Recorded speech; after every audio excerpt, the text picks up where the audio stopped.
ராணிப்பேட்டை மாவட்டம் அரக்கோணம் அருகே மின்னல் ஊராட்சி மன்ற தலைவராக உள்ள கோபி மாற்றுத்திறனாளிகளின் வாழ்வாதாரத்தை பெருக்கும் நோக்கத்தில் மின்னல் என்ற LED பல்ப் தயாரிக்கும் நிறுவனத்தை தொடங்கினார். 25 மாற்றுத்திறனாளிகளுக்கு பயிற்சி அளித்து தொகுப்பு ஊதியம் வழங்கி LED பல்புகளை உற்பத்தி செய்து அதனை அருகில் உள்ள ஊராட்சி நிர்வாகத்திடம் விற்பனை செய்து வந்தார்.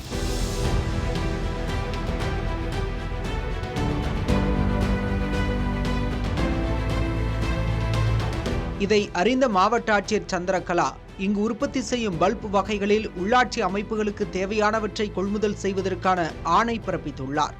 மாற்றுத்திறனாளிகளிடம் தன்னம்பிக்கையை ஏற்படுத்தி தாங்களும் சமூகத்தில் போட்டியிட்டு சாதித்து வெற்றி பெறலாம் என்ற மன தைரியத்தை உருவாக்கியுள்ளார் ஊராட்சி தலைவர் கோபி.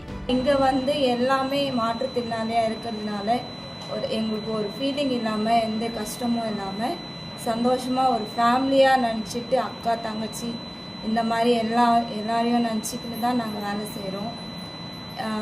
கஷ்டப்பட்டு இல்லை இஷ்டப்பட்டு இந்த வேலை செய்கிறோம். நாங்கள் மனசுக்கு பிடிச்ச மாதிரி ஒரு வேலை இது. இந்த வேலை எங்களுக்கு லைஃப் லாங் இருக்கணும்னு ஆசைப்படுறோம். 25 மாற்றுத்திறனாளிகளுக்கு வாழ்வாதாரத்தை உருவாக்கியுள்ள இந்த நிறுவனம் 55 மாற்றுத்திறனாளிகளுக்கு பயிற்சியும் அளித்துள்ளது. இந்நிறுவனத்தை மேலும் விரிவுபடுத்தி அரக்கோணம் நகரம் மற்றும் ஆற்காடு அருகில் உள்ள திமிரியில் தொடங்குவதற்கான முயற்சியும் மேற்கொள்ளப்பட்டுள்ளது. மாத ஊதியம் மட்டுமின்றி விற்பனையாகும் பல்புகளில் கிடைக்கும் லாபத்திலும் பங்கு வழங்குவதாக தெரிவிக்கிறார் ஊராட்சி மன்ற தலைவர் கோபி. இதில் வரும் லாபத்தை அந்த அவங்களுடைய குழுக்களுக்கு நாங்கள் பிரித்து கொடுக்குறோம். இதனால் அவங்களுடைய வாழ்வாதாரம் மிகவும் சிறப்பாக அமைஞ்சிருக்குது. இதை இன்னும் துரிதப்படுத்தி மற்ற மாவட்டங்களுக்கெல்லாம் இது எங்களுக்கு ஆர்டர் கிடைச்சாக்கா கண்டிப்பாக இன்னும் நிறைய மாற்றுத்திறனாளிகள் விடுபட்டு போயிருக்கிறாங்க.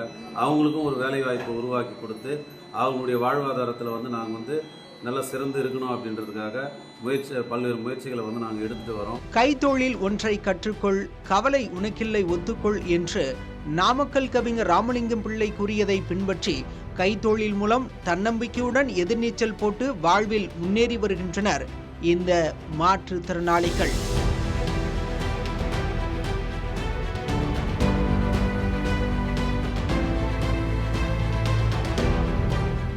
புதிய தலைமுறைக்காக ராணிப்பேட்டை மாவட்ட செய்தியாளர் நாராயணசாமி.